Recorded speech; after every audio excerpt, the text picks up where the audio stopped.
welcome back. We're going to move on now to the second skill of Module 2. Module 2 is about building mental toughness. And now we're going to talk about avoiding thinking traps. The first skill, ATC, was about dicing and slicing, separating what happened, the activating event, from our thoughts, our heat of the moment thoughts, from the consequences, the emotions and reactions. And we learned that it's our thoughts that drive our consequences. What we think drives what we feel and what we do.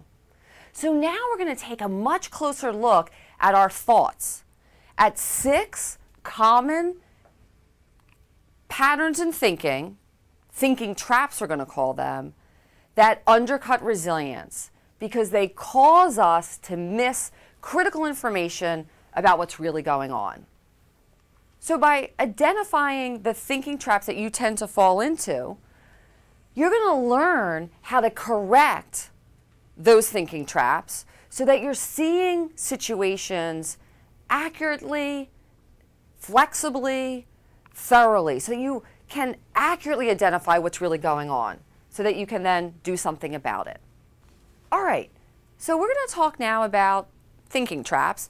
And this is based on the work of Dr. Aaron Beck and Dr. Martin Seligman. So let's start with a definition. What do we mean by thinking traps? Thinking traps are overly rigid patterns in thinking that cause us to miss critical information about a situation or about an individual. So what do you think are the key words in that definition of thinking traps? What are some of the key words in that? Yeah, Sergeant Quintana. I think thinking patterns would be it. Great. Thinking patterns. And what kind of thinking patterns are they? What does it say?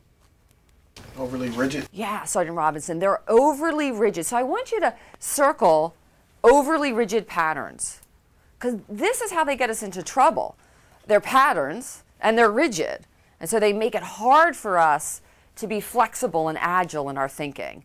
Good. What else is key in this definition of a thinking trap? So they're overly rigid patterns in thinking. What else? Yeah, Chief Young. Missing critical information. Great. So circle miss critical information.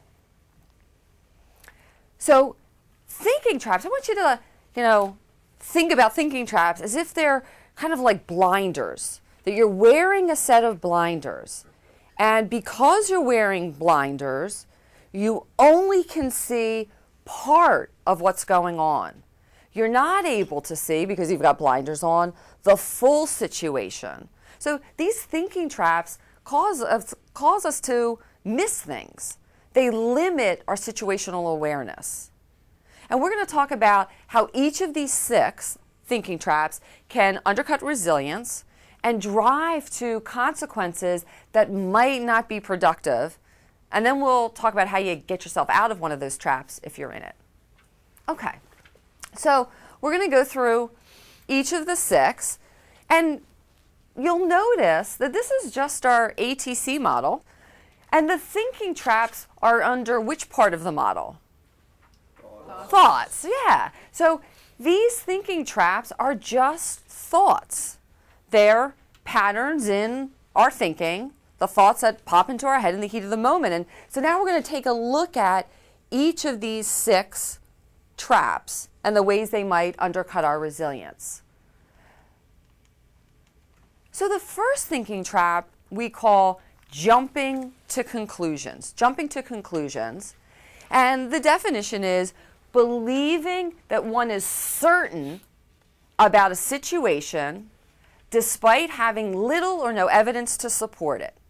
So again, let's do that thing with the key words. What are the key words in the definition of jumping to conclusions? What would you say are those key words? Little or no evidence. Great. So part of it is little or no evidence. And what comes before that you would say is kind of critical here? It's believing with what? Certainty. So circle believing, circle certain, and circle little or no evidence. Because let's think about that for a second. When you believe with certainty, you are certain in your perception, in your belief, even though you don't have evidence to support it, you are certain. What does that lead to? When someone is certain about something, what do they do next? They're stubborn. They could be stubborn. What else? They act. They act. If I am certain about what's going on, even if I don't have evidence to support it, I'm going to act. And so the problem with jumping to conclusions is that it can lead to impulsivity. Scribble that down, impulsivity. Jumping to conclusions can lead to the consequence of being impulsive because you're acting even though you don't have yet any data to support that your belief is accurate. It's ready, fire, aim, as opposed to ready, aim, fire. See what I did there? Ready, fire, aim is probably not a winning strategy. Okay, so it leads to impulsivity. Now, we call this thinking trap the mother of all thinking traps. And what I mean by that, it's not because it's the worst. It's the mother of all thinking traps because each of the other 5 are going to be jumping to a conclusion of some sort. But now we're going to look at kind of specific conclusions that people jump to. So this is the mother of all thinking traps because all of the others are kind of the offspring of this jumping to conclusions. It's the category, and all of the others fit under the title of jumping to a conclusion of one sort or another. So jumping to conclusions leads to impulsivity. Okay, let's do the next one. So the next one we call mind reading. And mind reading is assuming that you know what another person is thinking or expecting another person to know what you're thinking. So give me those key words. Let's do that first part. What are some of those key words in the first part of the definition? Assuming. And you know what they say when you assume. So it's assuming what? That you Yeah. It's assuming, so circle that you know, circle know, the other person's thoughts. So thinking. Good. And what are some of the key words in the second part? Expecting. Expecting. So circle expecting. You're expecting the other person to know what? What we're thinking. What you're thinking. So circle what you are thinking. So let's think about this for a second. This is a trap that I think comes up a lot in close relationships. So how many of you are in a close relationship? Right. Mind reading tends to come up when you're in a close relationship. And I don't just mean romantic relationship. I mean like your buddy, your friend. The closer you are, the more often it is that we fall into this trap. And I know for myself, with my husband, even though I know it's a thinking trap, I still expect him to know exactly what I'm thinking. And if I have to tell him what I'm thinking, I get what? Mad. Because I believe if he just loved me a little bit more, if he wasn't such an underachiever when it came to love, if he just loved me a little bit more, he would know what I'm thinking. I shouldn't have to tell him. So what do you think this thinking trap of mind reading, assuming you know what the other person's thinking, expecting the other person to know what I'm thinking, what do you think that leads to in terms of consequences? What does it shut down? Yes, it shuts down communication. So scribble down, mind reading blocks communication. Because when I'm mind reading, what I'm not doing is talking or speaking or asking questions. It blocks communication. That's how it undercuts resilience. All right, let's do another one. This thinking trap is called me, me, me. Me, me, me. And that's when you believe that you are the sole cause of every problem that you encounter. What are the key words? Believe, absolutely. These are all beliefs. Great. So let's circle believe. What else? Sole cause. Not a contributor. Not it was partially my fault, but sole cause. And sole cause of what? Every problem, circle every problem. It's not sole cause of this problem, but people who are in the me thinking trap believe that they're the sole cause of every problem. Every problem. So what consequences do you think that's going to drive to? When you're in the thinking trap of me, what emotions do you think that's going to lead to in someone? Yeah, Sergeant Kelsel. Lack of confidence. Absolutely. So having a lack of confidence. What else? Embarrassment. Yeah, embarrassed or sad, I heard. Well, what's another one? If I'm the sole cause of the problem, I might feel guilt. So let's write down sad, guilt, embarrassed. Those are great. And again, because it's an overly rigid pattern in thinking, you're not just feeling sad or guilty or embarrassed sometimes, you're feeling it most times. And that's going to undercut your resilience. Good. So next one. And in some ways, this is just the flip side. So we talked about me. Now we're going to talk about them. And this thinking trap is when you believe, let's circle believe, that other people or circumstance, let's circle other people or circumstances, are the sole cause, circle sole cause, of every problem that you encounter.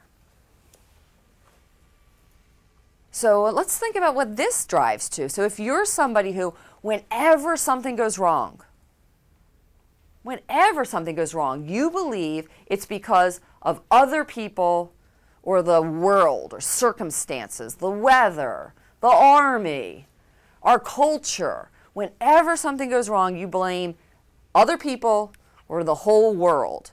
What emotion do you think that's going to drive to? Angry. Yeah. People who are stuck in the thinking trap pattern of them, they get angry a lot. They feel angry even in situations where they probably don't need to because they're missing critical information. This also can kind of drive to, kind of the victim mentality. Let me scribble down victim mentality. Because if you believe that other people and circumstances are causing all of your problems, it can lead to kind of like, oh, woe is me. I'm always the one that bad stuff happens to, and it's not my fault. It's just that people in the world are conspiring against me. Again, it's going to undercut resilience. If you believe you're a victim all of the time, that's not going to motivate you. That's not going to lead to resilience. It's going to undercut it. So that's them. The next one, the next thinking trap is called always. And that's when you believe that negative events are unchangeable. Negative events are here to stay. They will never get better. And that you have little or no control over the event itself. So always. What do you think the key words are on that one? So we got believe, because it's a belief, so believing, let's circle that. What else? Negative events. Negative events are what? Unchangeable. So circle unchangeable. It's not that, this bad thing happened, but it can change. It's unchangeable. Bad stuff is here to stay. It's setting up camp, and it's going to be here forever. And what else besides unchangeable? Control. Yeah. Little or no control. So bad stuff's happening, and you are powerless to do anything about it. So that's always. Now I'm going to go over the next one, and then we're going to circle back and talk about how these two together can really drive to some really devastating consequences from a resilience perspective. So that's always. All right, so let's look at the next thinking trap. It's actually our last thinking trap. And we call it everything. There's two parts to it. So let's do it in parts. The first part is believing that you can judge one's worth or character based on a single event. And that might be judging someone else's worth or character. It could also be judging your own worth or character. And so think of this as character assassination. You're assassinating someone else's or your own character just based on one single event. So scribble down character assassination. And let's get some of those key words. So keywords are believing. What else? It's believing what? You can judge one's worth. Great, Lieutenant. So that you can judge one's worth or character. And circle single event. You don't have boatloads of data to support it. You don't have a long history of evidence. It's a single event. Okay, that's the first part. Let's look at the second part. So the second part is believing that what caused the problem is going to negatively affect many areas of one's life. So whatever caused that problem is going to cause lots of other problems too. It's the failure to compartmentalize. So write down failure to compartmentalize. And the key words are, again, believing. These are all thoughts or beliefs. It's what caused, so circle the word caused, and circle negatively affect and many areas.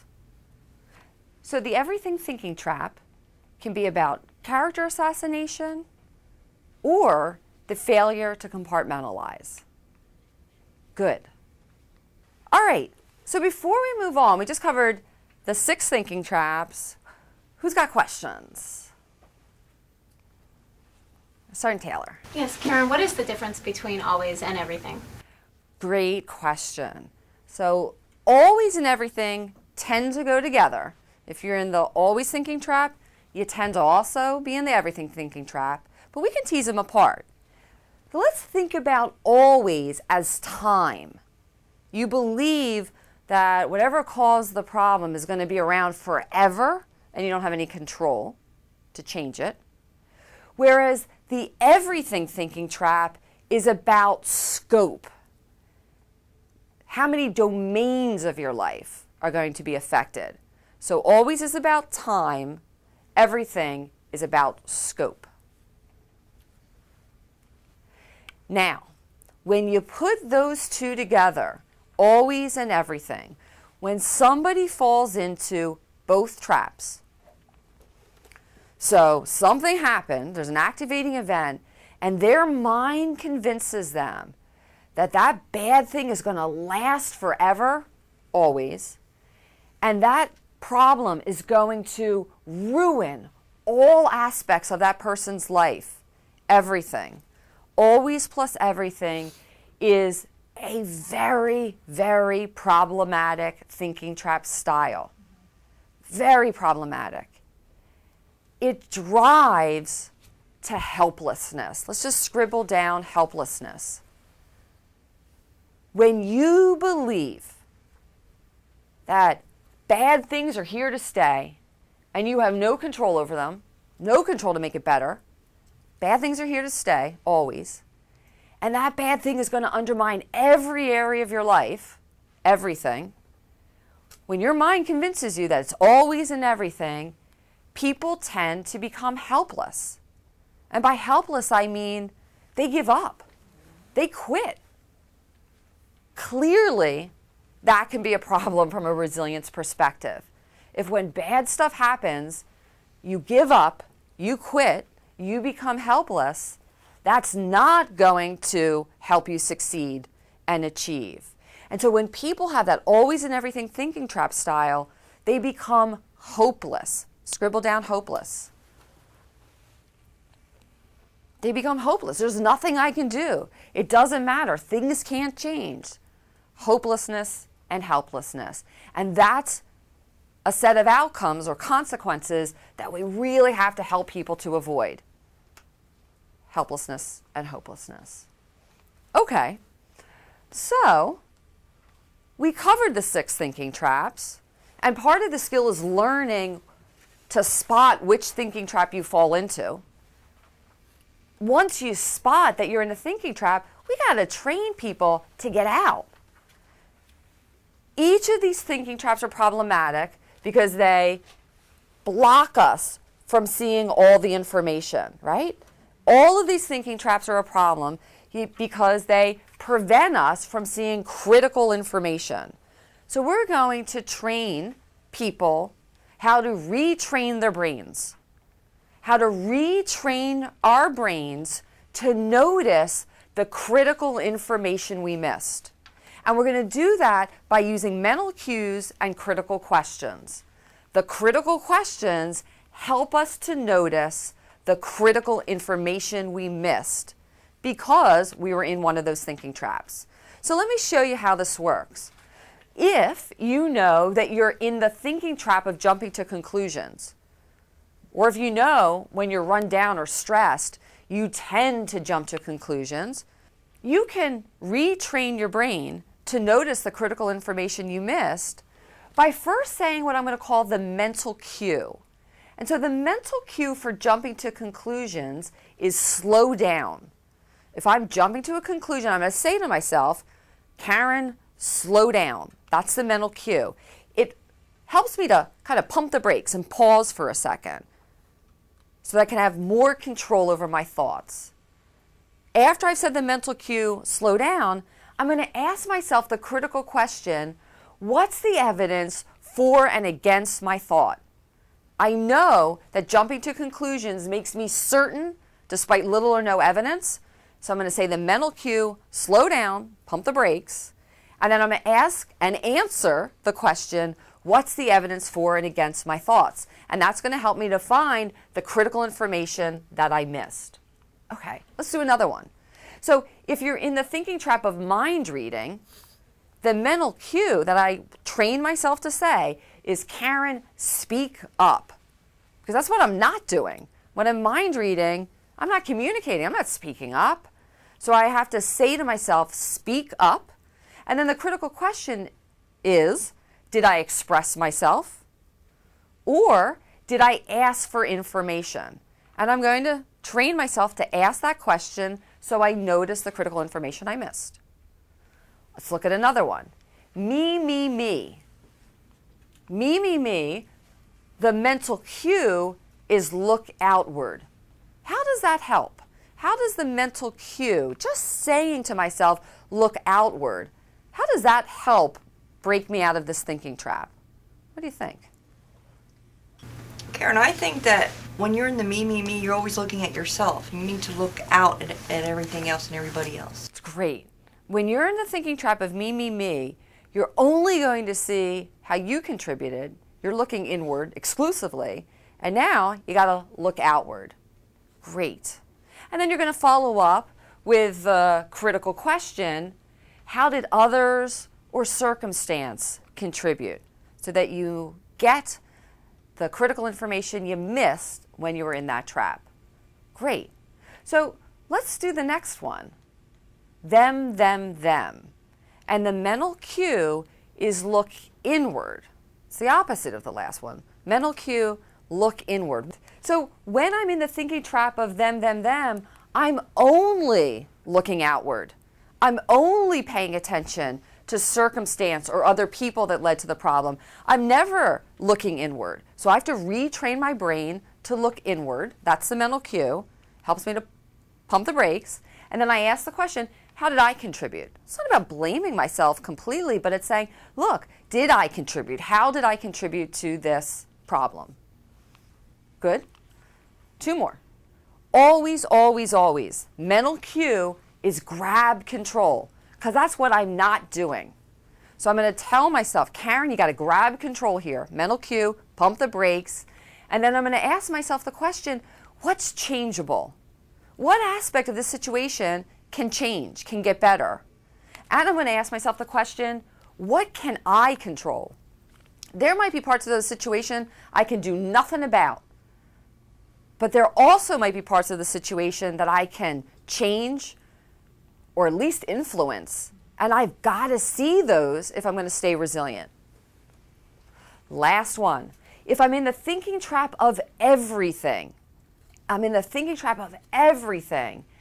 going to use the mental cue, get specific. Because my brain isn't getting specific. When I'm in the everything thinking trap, I'm failing to compartmentalize. I'm character assassinating. So I have to say to myself, Karen, get specific. And then ask the question, what's the specific behavior that led to this situation? Or what's the specific area of my life that's going to be affected? And by asking and answering those critical questions, I'm going to notice the critical information I missed, and that's going to enable me to be more resilient. Okay, so that's the thinking traps and how to retrain your brains to get outside those thinking traps. Let me ask if there are questions about what we just covered. Yes, Karen. How do thinking traps get in the way of resilience? I think of that as the WIFM question, W-I-F-M. What's in it for me? If I retrain my brain to use these mental cues and critical questions, what's in it for me? And here's what's in it for you, Sergeant Lopez, and for all of us. That when we're in a thinking trap, because remember, thinking traps cause us to miss critical information, they limit our situational awareness, we're undercutting our ability to see situations accurately because we're only seeing a tiny section of what caused the problem. And so by using these mental cues and critical questions, by getting outside the thinking traps, we're able to now more thoroughly and accurately understand what's really going on here. And by being more flexible or thorough and being more accurate, we're going to have many more possible solutions that we can put into place than we would have if we allowed ourselves to stay in those thinking traps. You'll be more resilient because you'll now have more problem-solving options. Great. Thank you.